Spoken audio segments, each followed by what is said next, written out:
É bom estar aqui, irmãos. Eu amo estar com a nossa igreja. Alguns dos irmãos sempre nos veem, né? Eu e a minha esposa estamos sempre com uma mochila nas costas. Nós moramos em Almirante Tamandaré. E para nós é um privilégio, cada domingo, sairmos de lá e virmos congregar com os irmãos. Tem sido um privilégio para nós. Mas sabe de uma coisa, irmão? Nós estamos bem mais perto, né? Porque até dezembro era um oceano de distância, não dava para vir no domingo, ainda que nós quiséssemos. Amém? Então, é privilégio poder congregar, estar com os irmãos, né? E é interessante que, durante a semana, a microfonia agora não é por causa do microfone. Né? Só um momento de piada aqui, a minha notícia já está na Noruega. O Azafre escreveu para a irmã dele e disse: olha, o pai apanhou demais no microfone essa manhã. Por isso me deram esse negócio aqui. Mas amém. Durante a semana nós estávamos conversando, e aí perguntaram qual seria o tema da nossa mensagem para hoje, e eu disse, Abacuque. E aí criou aquela interrogação do tamanho do mundo, né? O que ele vai falar? Né? Mas hoje de manhã nós desvendamos, irmãos, não é nenhuma empresa nova, né? Aba Cooks, né? Biscoitos da Aba, não tem nada a ver, amém?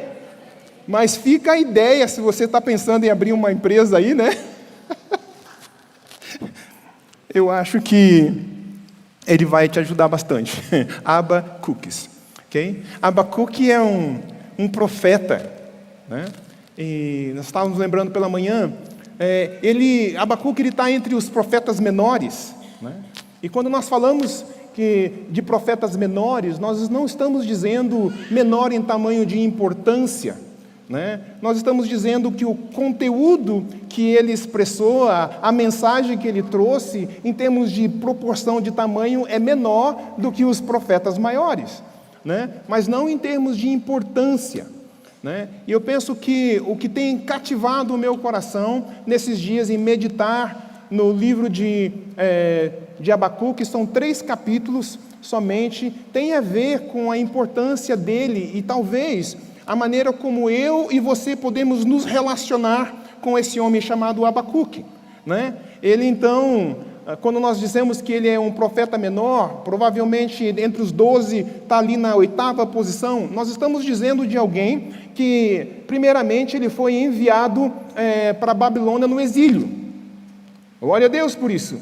Agora, eu gosto muito do nome Babilônia, porque morando na África, a África gosta muito da Jamaica e os jamaicanos gostam muito de Babilônia, né? Mas Babilônia tem uma conotação bem interessante para nós, porque toda vez que um gambiano, um africano fala sobre Babilônia, a primeira coisa que vem na mente dele, sabe o que é? Bagunça, perdição, prostituição, bebedeira, mundo ocidental. Toda vez que eles falam, os muçulmanos falam de Babilônia, ele está falando do mundo ocidental, o nosso mundo, que é uma bagunça, que é uma baderna, que é um mundo de prostituição. Para eles, quando nós falamos que alguém é ocidental, primeiramente ele pensa, é uma prostituta, é um beberrão. Essa é a mente do muçulmano com relação ao mundo ocidental, é a mente do muçulmano cada vez que você fala de Babilônia. E é interessante que eles querem ir para a Babilônia. Porque, claro, obviamente, o mundo ocidental também é o mundo do dinheiro, né? E nós vemos aí pela mídia que eles fazem de tudo para atravessar o oceano. Ainda está dando BO aqui, hein?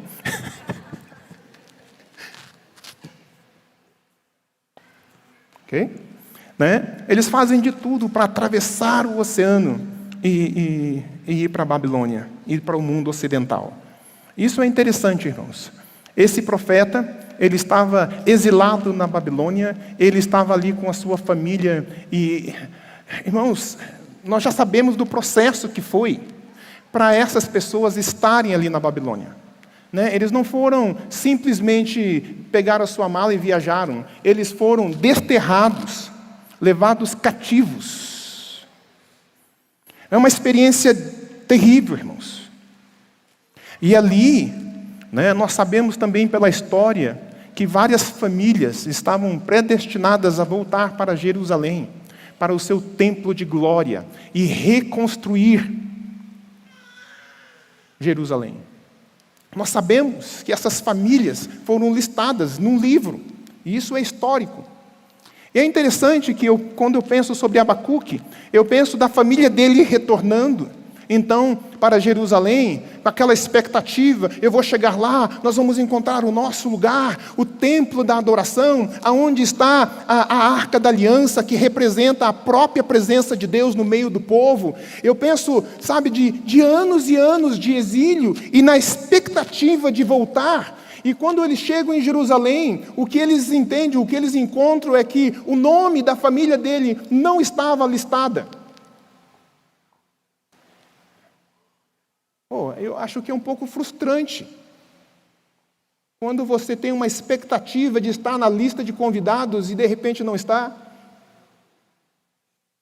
Se você vai num restaurante aqui no centro de Curitiba, que você tem que marcar antes, e de repente, por alguma razão, o teu nome não está na lista, você se sente... Mas nós não estamos falando simplesmente, irmãos, de estar numa lista. Nós estamos falando de ser participativos, de ser lembrado. E eu penso que a primeira coisa que dói no meu coração, e me identifico com Abacuque, é essa ideia de que ele não está listado, ele não faz parte do rol. Talvez ele não tenha nomes na frente do nome deles, talvez ele não é chamado de pastor, talvez ele não seja chamado de missionário, talvez ele não seja um cooperador, talvez ele não seja um doutor, um engenheiro. Ele não está na lista. E isso causa uma frustração. Mas é importante, quando você olha o cânon da Bíblia, o nome de Abacuque está listado. E muito mais do que ter o seu nome numa lista qualquer, o mais importante é ter o seu nome no livro da vida. Então Abacuque, ele se torna importante para nós. E talvez como você também consiga se relacionar com esse homem chamado Abacuque. É interessante então lembrarmos também a maneira e o contexto em que eles voltam e eles encontram Jerusalém. O povo judeu estava completamente perdido. Você lembra todo esse povo voltando de Babilônia? É como se um pouco da Babilônia estivesse dentro deles. Irmãos, é interessante, eu vivi por quase 30 anos no continente africano, estou por 32 anos em missões, 27 anos no continente africano. E é interessante que nós trouxemos um pouco dessa bagagem conosco, dessa herança conosco. E eu tenho meditado sobre isso, sobre o que será que o que eu trouxe é importante, é interessante e relevante. Esses irmãos judeus, eles voltam, e eles trazem um pouco consigo. E é interessante que nós só conseguiríamos entender bem os pecados do povo judeu quando nós lemos então Jeremias ali no capítulo...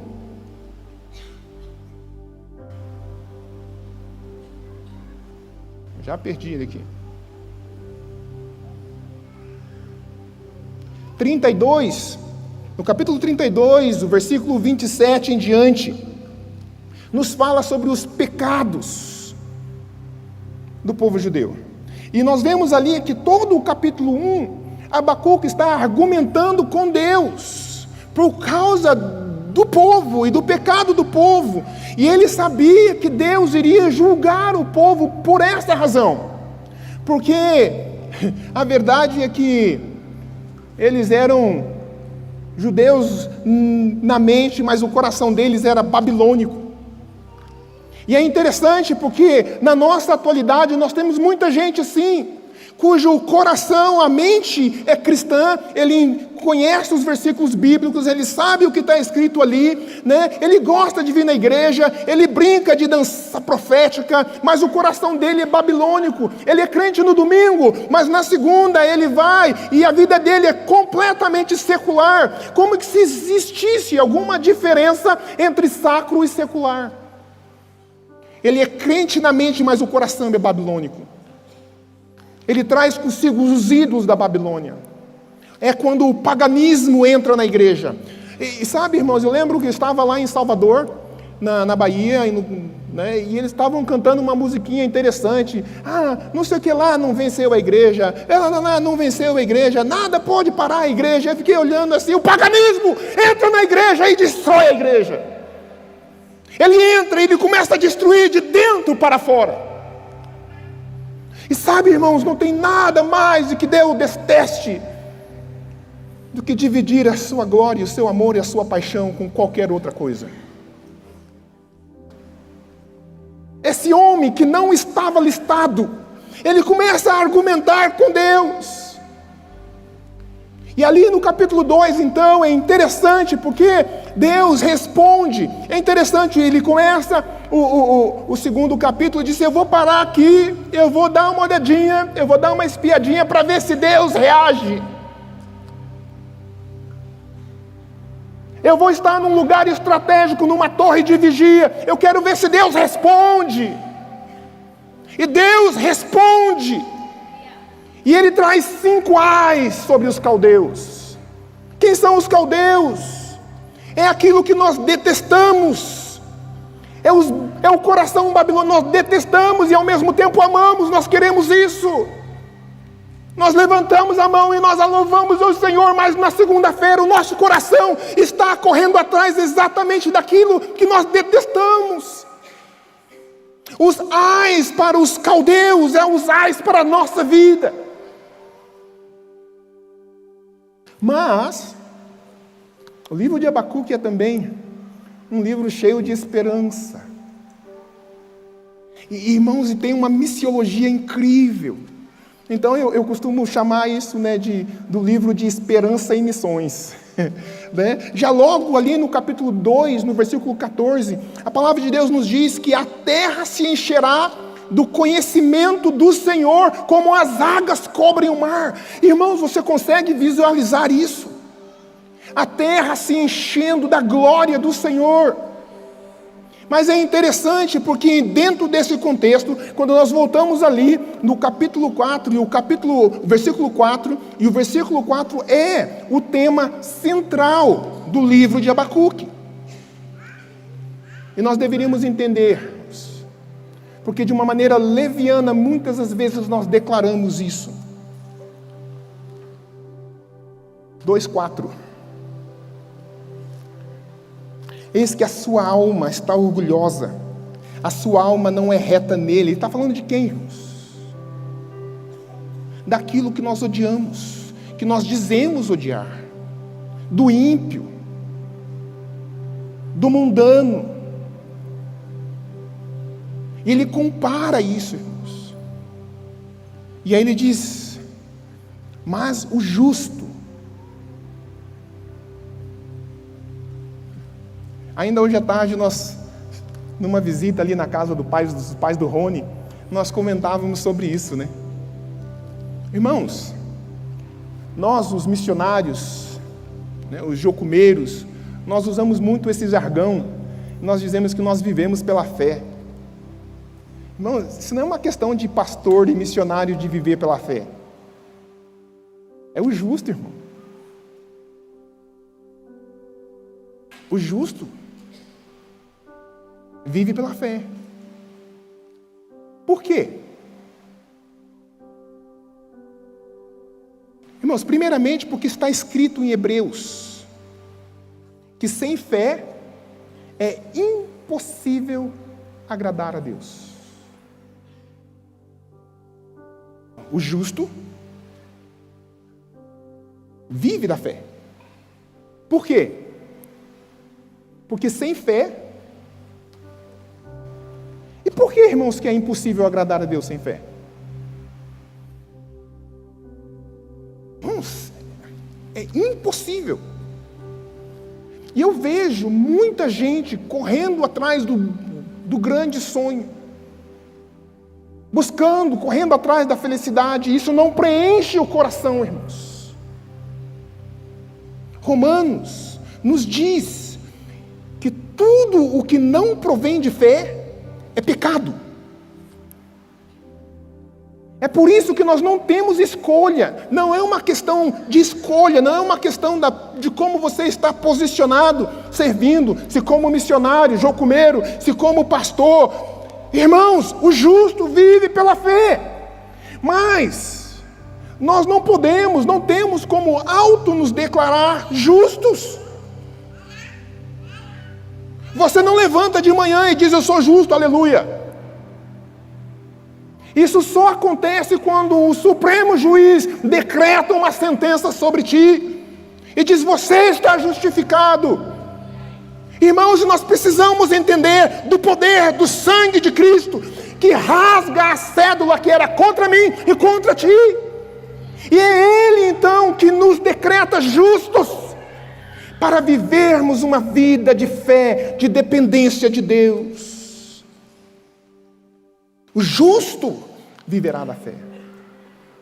E é interessante que todas as vezes que nós falamos do livro de Abacuque, né, e foi talvez uma das razões pelas quais me encorajei a falar um pouco mais sobre Abacuque, porque já vinha meditando sobre isso, e particularmente eu tenho meditado ali no capítulo 3, no versículo 1 e 2, nós já vimos ali no versículo 14, que Deus tem esse desejo de encher a terra, mas no capítulo 1, ali no versículo 2, a palavra de Deus começa a mostrar, no capítulo 3, versículo 1 e 2, que primeiramente o profeta está orando.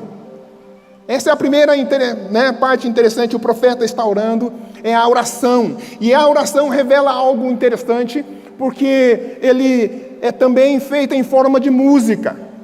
E aí nós descobrimos que Abacuque era músico, ele era um levita. Ele canta, e esse canto, eu esqueci o nome do negócio lá, é bem engraçado, blá, blá, blá, blá, blá, mas é aquela ideia do canto céltico, né? Das músicas celtas, que parece um choro, parece um planto, parece que há uma agonia no coração do profeta, e quando ele está orando, e ao mesmo tempo parece que ele está cantando, e é uma agonia que sai do coração dele, e é algo que ele declara e que é tremendo. Primeiramente, irmãos, se o profeta orou, é porque é importante, irmãos. Esses homens, eles não têm muito tempo para gastar com coisa que não presta, irmão. Tem algo no ambiente da oração que cativa o coração de Deus, que chama a presença de Deus. E sabe, irmãos, e ele vem como fruto da primícia de que eu oro porque eu creio. No que eu creio? Eu creio que Ele escuta a nossa oração e Ele responde, irmãos. Isso já estava presente ali no capítulo 2. Ele diz: eu vou ficar no lugar aqui, eu quero ver se Ele responde. Deus respondeu. Irmãos, então quando você entra nesse ambiente da oração, da intercessão, do louvor, desse gemido, você precisa crer que Deus responde. E Ele responde. Ele responde. E ele diz: Deus, eu amo essa parte, eu ouvi a tua fama. Irmãos, eu tenho meditado nessa parte A do versículo já por alguns anos. Eu ouvi a sua fama, e eu sei quem tu és. Irmãos, fama de Deus. Você sabia que Deus é famoso? Irmãos. Nosso Deus está nas paradas do sucesso. O que você ouviu sobre Ele nos últimos dias? Qual foi a grande notícia que você ouviu sobre Ele? Irmãos, é aquilo que nós ouvimos sobre Deus que faz crescer dentro de nós, irmãos, autoridade, irmãos, para irmos atrás daquilo que Ele profetiza sobre nós. Ele diz: eu ouvi falar da sua fama. Deus é famoso, irmãos. E é interessante que eu sempre falo com os nossos alunos ali da EDM, nossos alunos que estão aqui vão lembrar disso muito bem, porque essa ideia da fama de Deus tipifica aquilo que nós chamamos de missões no Antigo Testamento. Nós sempre, nas nossas aulas, conversamos sobre isso, de que missões no Antigo Testamento, nós temos ali um movimento centrípedo. Não é, Nelson? O que é isso que nós estamos falando? Nós estamos falando de uma força motora no meio que gira e atrai todas as coisas para si. No Antigo Testamento, Deus, Ele mesmo é essa força motora. E a fama de Deus atraía a todos. Irmãos, e é tremendo ouvir, irmãos, como as outras nações se comportavam quando ouviam dizer que tem um Deus que se importa com Israel, um Deus que criou todas as coisas, Ele se importa com o seu povo, e por isso Ele os tirou do monturo, os conduziu pelo deserto. Irmãos, quando os outros povos ouviam que Deus era uma coluna de fogo, que Ele era nuvem, quando não devia ter nuvem, o povo tremia por causa da fama de Deus. Deus é famoso e faz com que as nações tremam diante dEle. Oh, irmãos, cada vez que eles ouviam que um exército de nada derrotava exércitos inteiros, a fama de Deus corria e o povo tremia. Irmãos, a fama de Deus deve causar um temor nas nossas vidas. Aquilo que nós ouvimos de Deus, de quem Ele é, da sua grandeza, o seu caráter perfeito, a sua fidelidade que nunca falha, o seu amor medido pela cruz, a fama de Deus deve nos encorajar, irmãos. Quando ele ora, irmãos, aviva a sua obra nos últimos dias, ele está baseado naquilo que ele ouve de Deus. É aquilo que a fama de Deus que o motiva a orar. Ele aviva a sua obra nos últimos dias. No Antigo Testamento, Deus estava atraindo todos a Ele. Quantos minutos faltam? Posso continuar?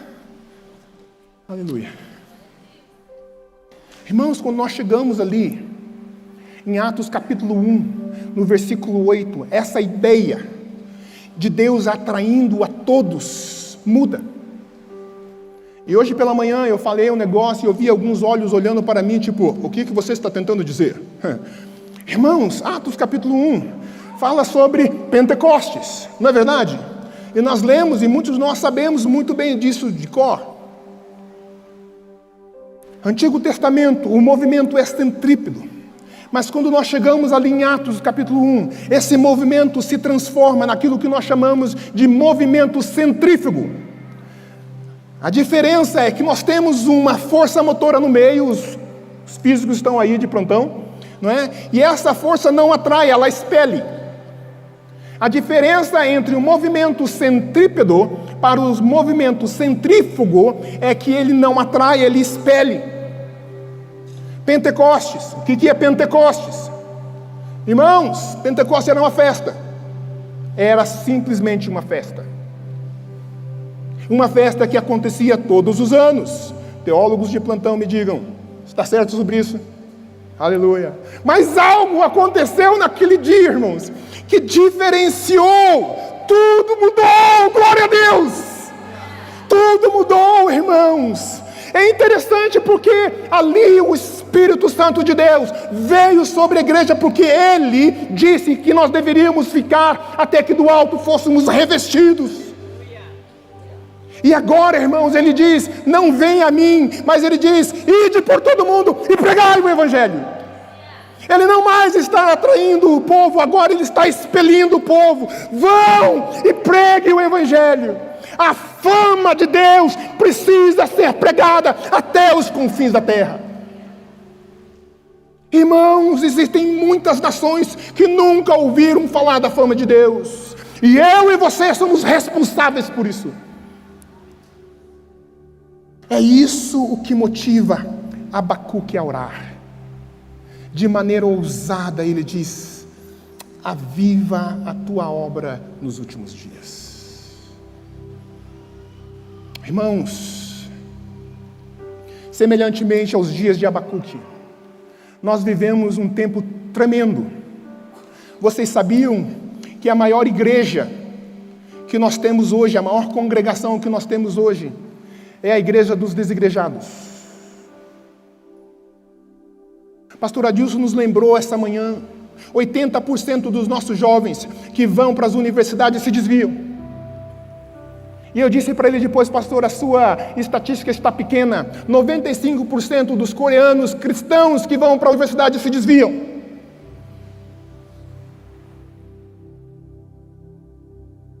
Crentes na mente, babilônicos no coração. Se parece, mas não é. Então ali em Atos ele nos manda a ir e pregar o Evangelho.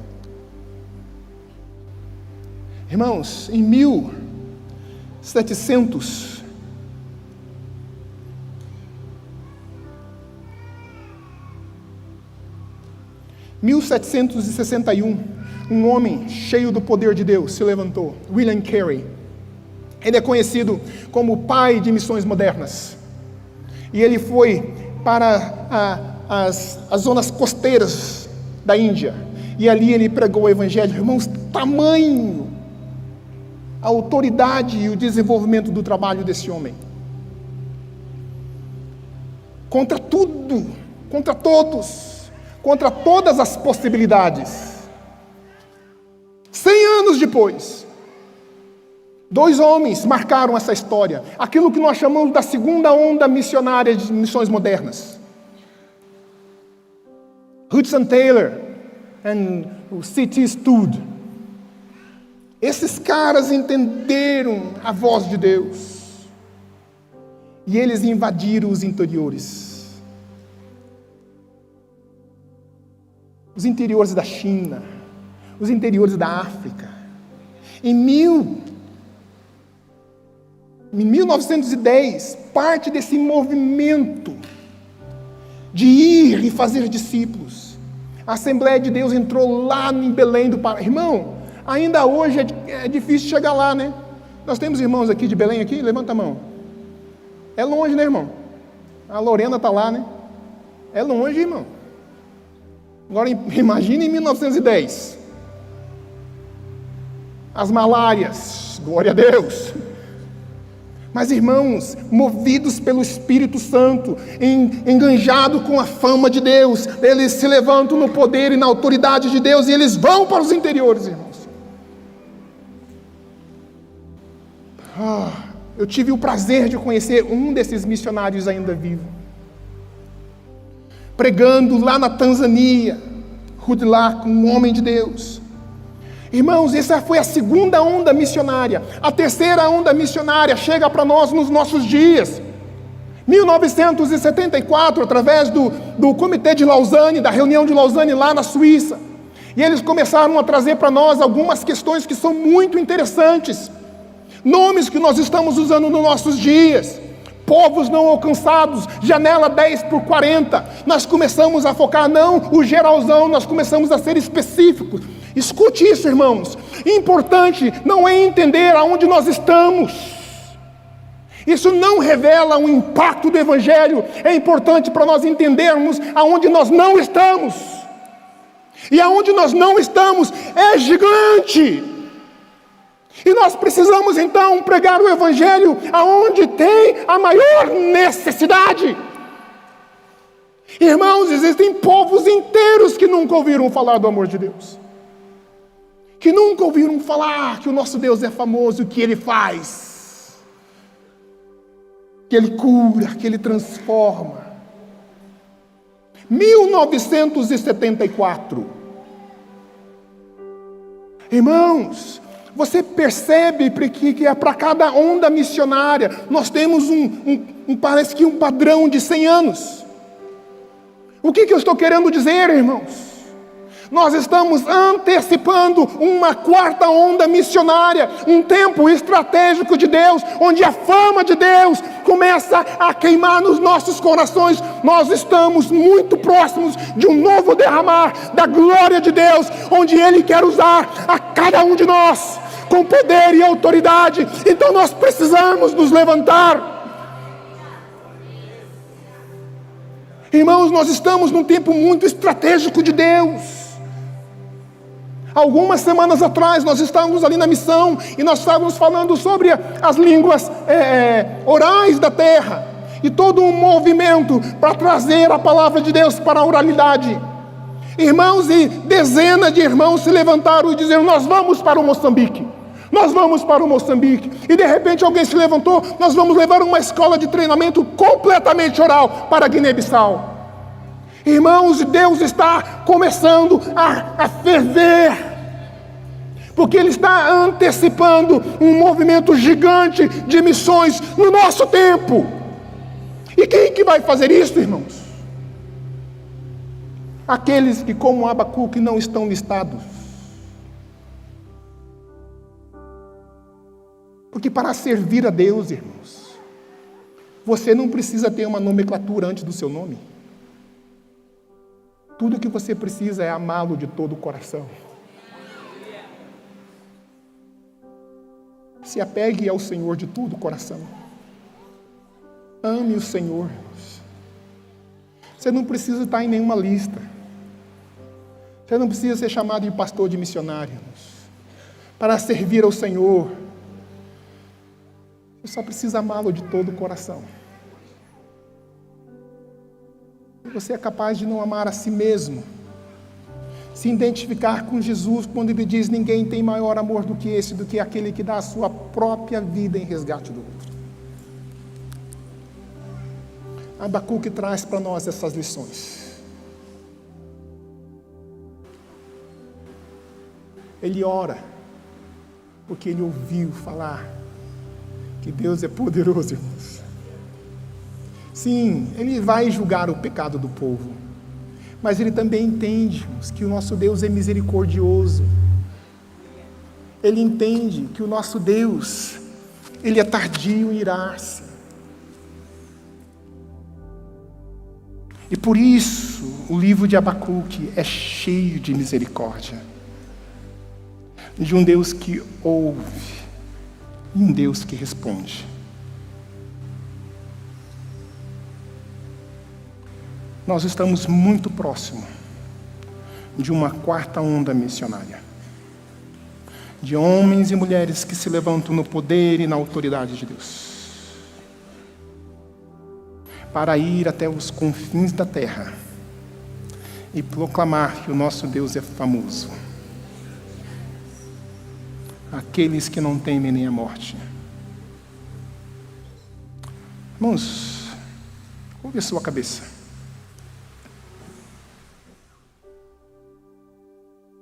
Feche os seus olhos.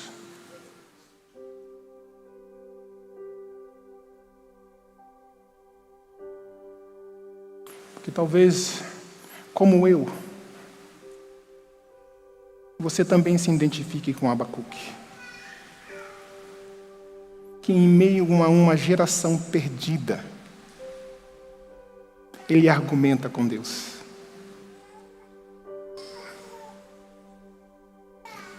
E de dentro dele nasce um clamor, que diz: Deus, aviva a tua obra nos últimos dias. Deus, começa avivando na nossa vida, Senhor.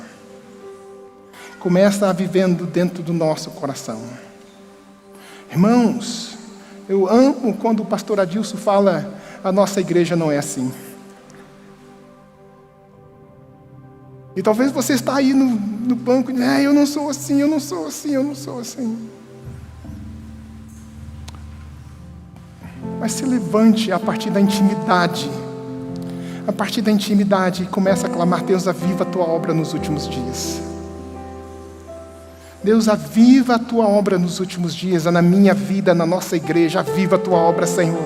Aviva a tua obra, Senhor, nos últimos dias, porque eu quero ser participante daquilo que o Senhor tem para fazer. Deus, eu não quero ser somente um espectador, eu quero ser um membro ativo desse mover de Deus para as nações.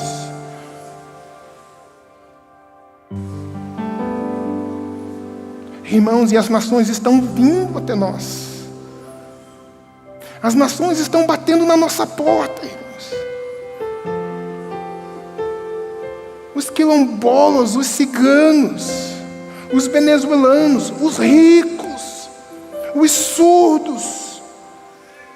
Irmãos, as nações estão batendo na nossa porta, clamando, eles querem. O Senhor está trazendo eles até nós. Então vamos orar, irmãos. Aviva a tua obra nos últimos dias. Oh, Senhor. Oh, Senhor. Mas sabe, queridos, talvez alguns de nós estamos como aqueles que voltaram e trouxeram um pouquinho da Babilônia consigo. E sabe, irmãos, esse pouquinho de fermento da Babilônia começa a fermentar e começa a poluir o nosso espírito. Sabe, irmãos, ninguém se desvia da noite para o dia. São essas pequenas concessões, essas pequenas negociações que nós vamos nos desviando, de maneira que a nossa mente consegue ainda cantar as canções, mas o nosso coração é completamente babilônico, amante de tudo aquilo que é detestável.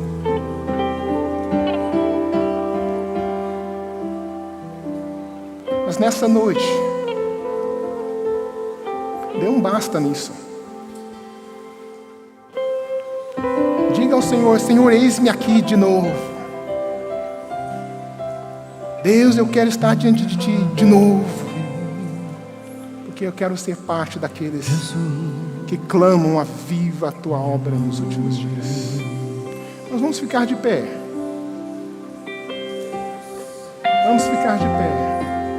Aonde você está ainda com olhos fechados, se você se identifica com essa palavra, se você se identifica com Abacuque, vem aqui na frente, nós vamos orar por você.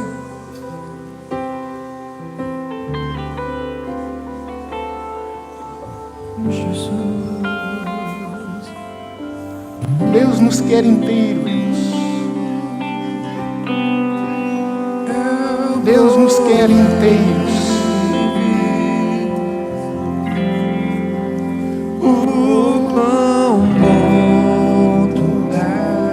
Os intercessores estão aqui na frente, irmãos.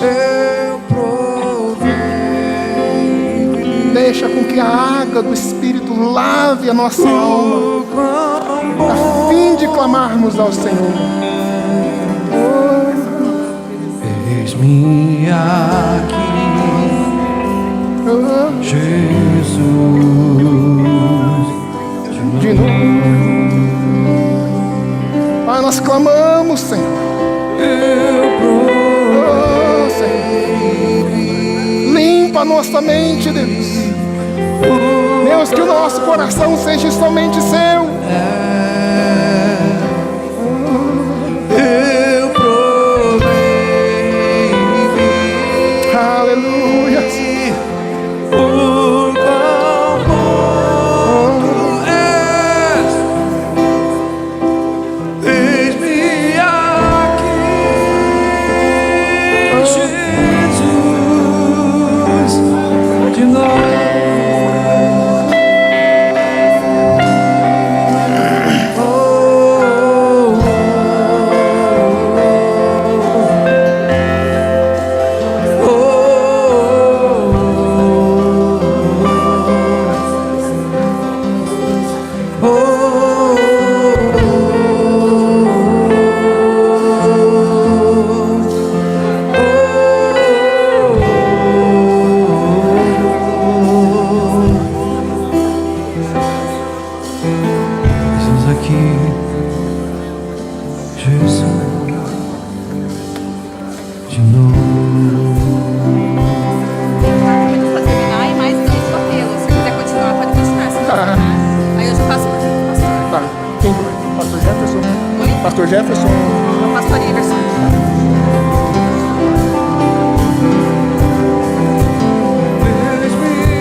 Sabe, irmãos,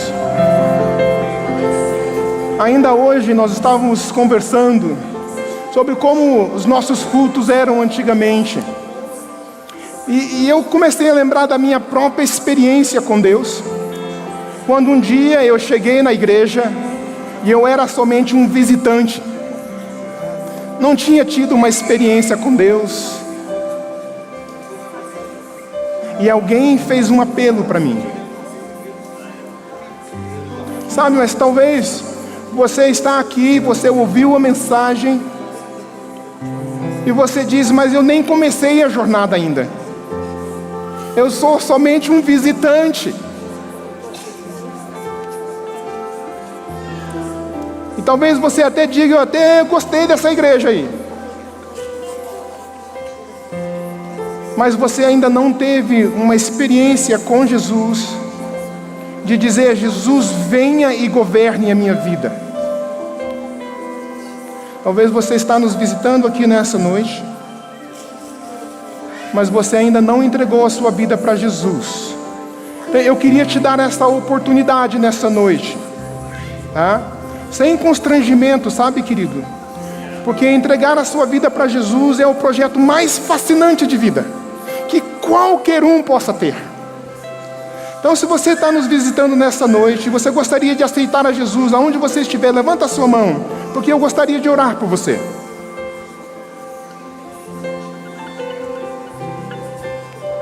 Glória a Deus.